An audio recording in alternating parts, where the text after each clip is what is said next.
how and where the top Wild West legends died. Did you know newspapers once branded someone the West's most dangerous outlaw? We'll dig into that legend in a moment, so saddle up. First, we'll cross paths with the quickest gun the prairie ever feared, then with the towering lawman whose badge brought both glory and doom, and finally with the relentless train robber who vanished into gunsmoke and myth. John Wesley Hardin's name blazed across the frontier because, even in an era crowded with pistol-packing legends, he was the one other gunfighters whispered about. Stories credited him with more killings than Billy the Kid and Jesse James combined. He was said to draw and fire in the time it took most men to blink. To supporters, he was a wronged Texan defending his honor. To lawmen, he was the deadliest desperado ever to ride the trails. That mixture of lethal skill, hair-trigger temper, and almost scholarly intelligence made Hardin the most feared, and, eventually, the most hunted, man in the Old West. Born near Bonham, Texas, in May 1853, Hardin grew up the son of a Methodist circuit rider and schoolteacher who preached obedience and morality. The end of the Civil War, however, left Reconstruction troops policing Texas, and 16-year-old John bristled under their authority. In late 1868, he shot a freedman during a wrestling match gone bad. His first killing, he later claimed, and fled into the post-war scrub country, already branded an outlaw. From that point on, every season of his young life seemed to sprout another gunfight. He ambushed pursuing soldiers near Corsicana, traded lead with ex-Union cavalrymen on the Chisholm Trail, and for a time rode as trail boss driving longhorns to the Kansas railheads, his revolver never far from his hand. Hardin's notoriety followed him north to Abilene in the summer of 1871. There, while bunking in a hotel run by Wild Bill Hickok, he rolled into bed still wearing his Colt Navy. When a neighboring drunk complained of snoring, Hardin answered by firing through the wall, killing the man instantly, at least in Hardin's own flamboyant memoir. Whether that tale was embroidered or not, Hickok hustled the hot-headed Texan out of town, but the legend of the boy killer who outshot Abilene's dreaded marshal took on a life of its own. Back in Texas, the killings continued. Ranchers quarreling over cattle, card sharps reaching for hidden derringers, deputies trying to serve warrants. In May 1874, Hardin gunned down Deputy Sheriff Charles Webb outside Comanche, a death that finally roused the full fury of the Texas Rangers. Captain John B. Armstrong cornered him 2 years later on a Gulf Coast train. Even then, Hardin tried for his pistol, but Armstrong clubbed him senseless with the Ranger's shotgun. After 8 years on the run, the 23-year-old was shackled and sentenced to 25 years in Huntsville State Prison. Prison changed Hardin in ways the wide-open prairie never could. He read law, studied scripture, taught Sunday school to fellow inmates, and wrote lengthy autobiographical notes laying out his version of every shooting. Good behavior and friends in high places, Governor James Hogg among them, won him a pardon in February 1894 after 16 years behind the granite walls. He emerged lean, gray-eyed, and determined to reinvent himself as J.W. Hardin, attorney at law. For a few months it worked. He hung his shingle in Gonzales and argued simple property cases, but the courtroom offered none of the electric thrill or easy money of a faro table. By the winter of 1894 to 95, Hardin drifted west to El Paso, a boom town of saloons, brothels, and railway money. He took rooms at the Acme Saloon, resumed heavy gambling, and began an affair with Beulah Big Nose Mrose, the estranged wife of Constable John Selman Jr., when Hardin laughed that he'd have Selman Jr. so full of lead he'll need a stepladder to drink water. The joke turned a simmering family feud into a death warrant. On Monday night, August 19, 1895, Hardin stood at the Acme's bar, rolling dice with locals for the cost of the drinks. Around 11 p.m., John Selman Sr., a former outlaw himself, now a part-time constable, strode through the swinging doors. Accounts differ on what Hardin saw. Some say he spotted Selman in the mirror and reached for his pistol, others that he never glimpsed his killer. What is certain is that Selman fired a single .45 round into the back of Hardin's head. The bullet tore through his left eye and slammed him to the floor, the ivory-handled revolver he carried still holstered. Selman pumped 2 more shots into the lifeless outlaw's ribs to make sure, then surrendered to the local sheriff. The trial that followed was pure frontier theater. Selman's attorney argued he had saved El Paso from the resurrection of a terror. Witnesses swore Hardin had boasted of murdering men just to see them kick. The first jury deadlocked between murder and self-defense. A retrial was set, but before it convened, Selman himself was killed in a pistol duel with U.S. Marshal George Scarborough on April 6, 1896, an eerie echo of the violent circle Hardin had traced all his life. Hardin's body lay in a cheap pine coffin, displayed for 50 cents a peek, then was buried in Concordia Cemetery beneath a simple stone reading John Wesley Hardin, 1853 to 1895. Souvenir hunters chipped off pieces of the marker until iron bars were sunk around the grave. His autobiography, published posthumously, insisted he had slain only 42 men, all in fair fights. Historians generally credit him with 27 killings, still more than any other gunfighter whose numbers can be verified, and note that several victims were law officers shot from ambush. Yet Hardin's self-portrait as a Southern gentleman hounded by Reconstruction, forced into violence, retains a strange hold on popular memory. Why? Partly it is the sheer contrast. A man who quoted Shakespeare, argued habeas corpus petitions, and then answered slights with a smoking colt. Partly it is the brevity of his second act, paroled, redeemed, and dead within 18 months, suggesting fate would never allow him to grow old in a lawyer's waistcoat. And partly it is that final moment in the Acme Saloon, when the frontier's most celebrated killer was himself gunned down without a chance to fire. The archetypal gunfighter fell from behind, proving that in the Old West the quickest draw still could not outrun sudden destiny. Today, visitors to Concordia tap the iron fence and leave playing cards or cartridges in tribute. Scholars debate the true body count, and modern ballistics experts doubt some of the speed draw feats Hardin bragged about. Yet his story endures because it captures both halves of the Western myth, the bright glare of fearless individuality and the cold shadow of violence that trailed close behind. John Wesley Hardin lived by the gun, studied the law, and finally fell to a bullet he never saw coming.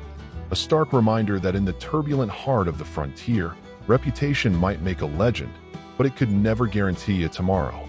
Pat Garrett's name lives in frontier lore because, on a sticky New Mexico night in July 1881, the tall sheriff slipped into a dark bedroom at Fort Sumner and fired the shot that ended the meteoric career of Billy the Kid.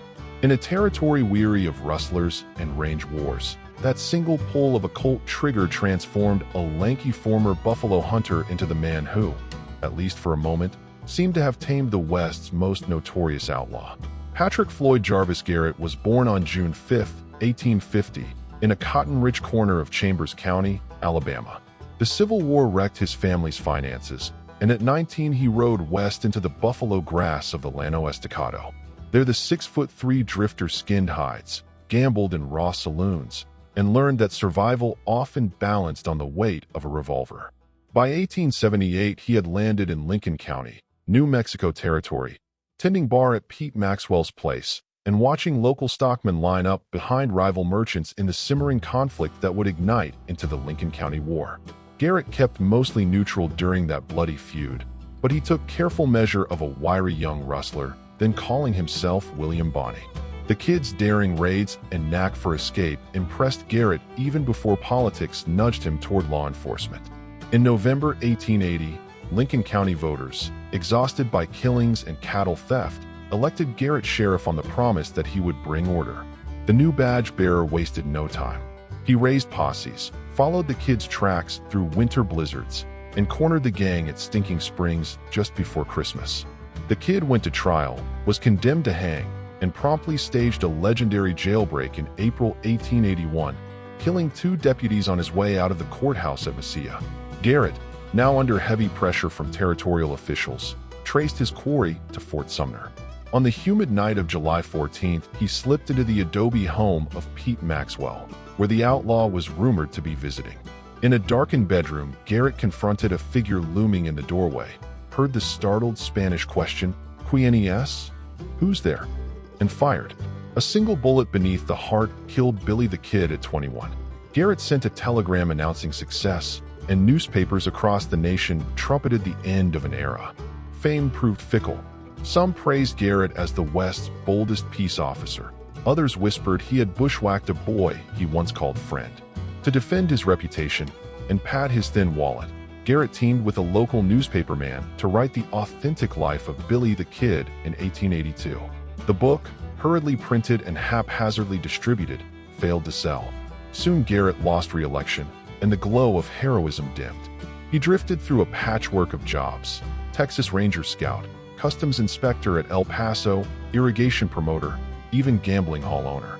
Personal finances, never sturdy, sagged with each speculative ranching venture. By 1907, Garrett was leasing the last of his grazing land near Las Cruces.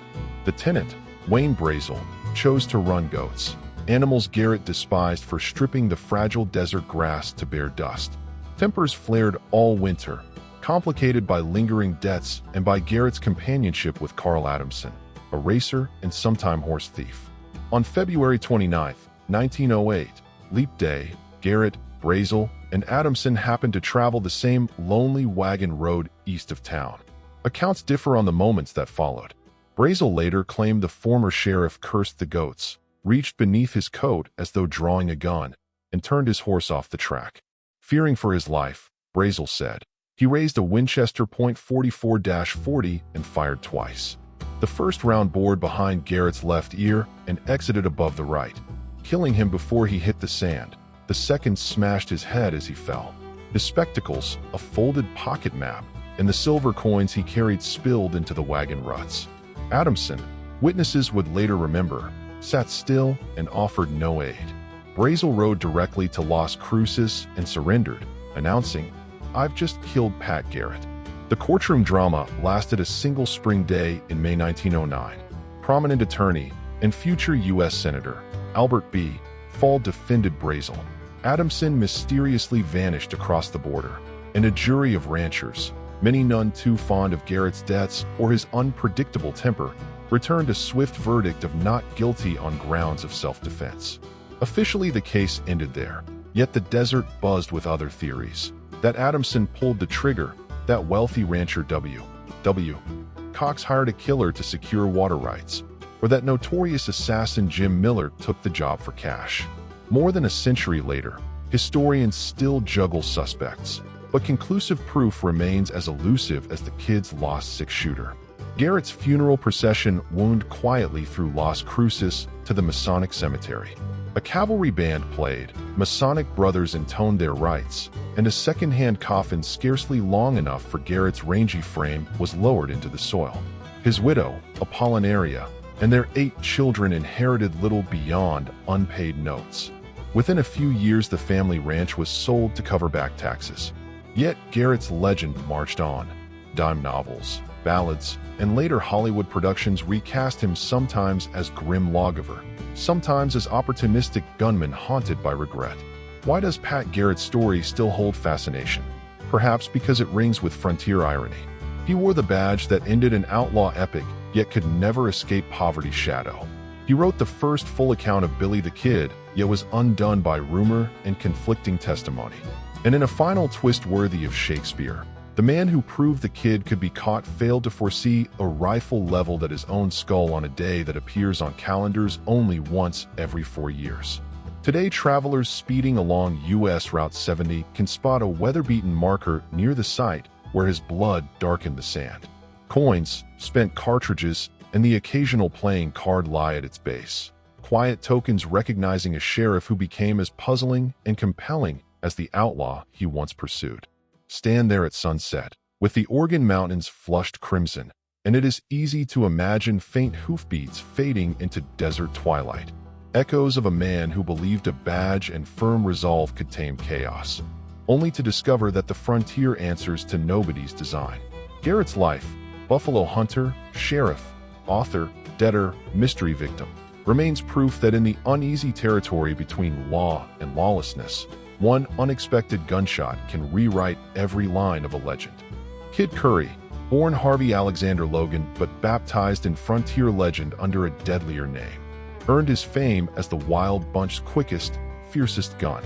Where Butch Cassidy schemed and the Sundance Kid charmed, Curry burned cold and fast. He was the man who shot pursuing posse men out of the saddle, leapt from moving trains with a revolver in each fist, and left Pinkerton detectives tallying the bodies behind him.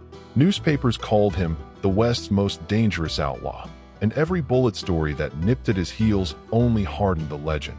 Harvey Logan drew first breath around 1867 on a scrub farm near Richland Township, Iowa. His mother died young, his father wandered, and the boy and three brothers drifted south with cowboy outfits into Texas. Ranch work honed his seat in the saddle, yet trouble rode close. A wage dispute in 1883 flared into a fistfight, then gunfire. Local tales say Logan's opponent went down and the teenager fled north to avoid a noose. By the time he reached the mining camps of Montana Territory, folks called him Kid Curry, borrowing Kid from his coltish frame and Curry from a horsebreaker's family he'd once bunked with. Montana suited his restless streak. He worked cattle on the vast Rockinger Range, swapped bronco busting for poker, and tested his nerve against hard men in saloons along the Judith Basin. In 1894, he and brother Johnny tangled with a lawman in Landusky. Logan claimed the marshal had insulted his Apache companion Annie Rogers. The argument exploded into gun smoke, leaving the marshal dead and Curry's face on every wanted poster north of the Missouri River. From that day forward, Kid Curry's life became a gallop between one posse and the next. He roamed south into Wyoming and stepped straight into Butch Cassidy's burgeoning train robbers syndicate. Between 1896 and 1901, the Wild Bunch, Cassidy, Sundance, Kid Curry, and assorted saddle partners, struck rail lines and banks from Belforge to Folsom. Curry was the spear point. When the gang looted the Union payroll near Wilcox in 1899, it was Curry's rifle that cut down Sheriff Joe Hazen during the chase. When they hit the Winnemucca Bank in Nevada, detectives whispered it was Curry who handled crowd control with unnerving calm. Pinkerton agent Charlie Siringo called him the coldest killer in America, crediting Curry with at least 9 lawmen slain. Authorities in Wyoming, Montana, Utah, and Colorado each offered $1,000 rewards, staggering sums in an era when a cowhand earned $30 a month.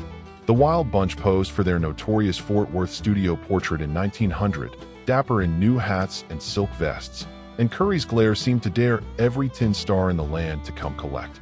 The dragnet tightened that winter when a tip led deputies to a log cabin near Knoxville, Tennessee. A ferocious night gunfight followed. One deputy died, another was crippled, and Curry escaped by stealing a locomotive, blasting through yards until the boiler hissed dry. Captured at last in Knoxville on a second sweep, he broke free again, sawing through jail bars with a contraband file, overpowering the turnkey, and vanishing into pine thickets before dawn. By 1902, the Wild Bunch had scattered. Cassidy and Sundance sailed for South America, while Curry drifted through New Mexico territory under aliases, hiring out as a wrangler on the VVV outfit, then slipping north to Colorado's Grand Valley. There, on the hot afternoon of June 7, 1904, 2 masked men, one widely believed to be Curry, held up a Denver and Rio Grande Express near Parachute. They blew the safe for $4,000, galloped into the Book Cliffs, and ran straight into a posse led by Sheriff Jesse Tyler. What happened on the steep sage slopes above Parachute Creek reads like a dime novel's last chapter. Cornered in a box ravine, the outlaw exchanged rifle fire until his horse was killed and he staggered out bleeding from the leg. Witnesses heard a final revolver shot that was not answered by the posse.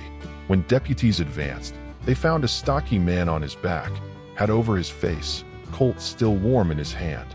A bullet had pierced his head from temple to temple. Self-inflicted, they concluded, to cheat the hangman. Papers identified the dead man as Kid Curry. Undertakers embalmed him hurriedly in Grand Junction, and the body was buried under a stone marked Harvey Logan, 1904. Yet the grave did not silence rumor. Some insisted the corpse was too short, the jaw not square enough. Others swore Curry had been spotted in South America months later, riding with Cassidy once more. Pinkerton files list him as deceased, but they also record letters hinting he lived on under a new name in Texas. No definitive photograph of the body survives, and modern DNA tests have never been run, leaving historians to weigh eyewitness certainty against outlaw cunning. Verified or not, the story fits the man. Kid Curry spent a career eluding certainty, breaking chains, and slipping through cordons that would have snared a slower spirit. If he died on that Colorado hillside in 1904, he did so on his own terms, firing until the last cartridge and granting the law no triumph. If he escaped, then the parched winds that whip across Parachute Canyon carry his laughter still, a reminder that some legends outrun even death. What remains clear is the burn trail of violence that streaked behind him. Unlike Cassidy's genial robber baron persona, Curry's legacy leans toward the bleak edge of frontier freedom, where a quick draw settles arguments faster than any court and remorse rides light in the saddlebag. Children of posse men he gunned down remembered him as a devil. Ranch hands who once shared coffee with him recalled a polite man who paid wages on time and never lied. That duality, killer and comrade, brute and loyal partner, keeps his legend flickering like campfire flame. Stand today on the sun-bleached bluff above Parachute, and the canyon yawns empty, dotted with scrub cedar and shale slides. Yet close your eyes, and you might hear the railroad grade humming, hoofbeats clattering across loose scree, a Winchester's cracked report echoing off the cliff face. Kid Curry's shadow rides those echoes, bound forever to a landscape as harsh and restless as the man himself. Whether he lies in that marked grave or vanished into the long trails of Patagonia, the caution endures. In the wild country of the human heart, some riders prefer a bullet's certainty to a judge's sentence, and their stories, like their tracks, fade only when time itself blows the dust smooth. But we're only scratching the surface. Stories about other legends are waiting, packed with amazing adventures and unexpected twists, from secret treasure stashes to last-second getaways. Ready to ride into their tales? One click on the video below will launch you straight into the next Wild West legends.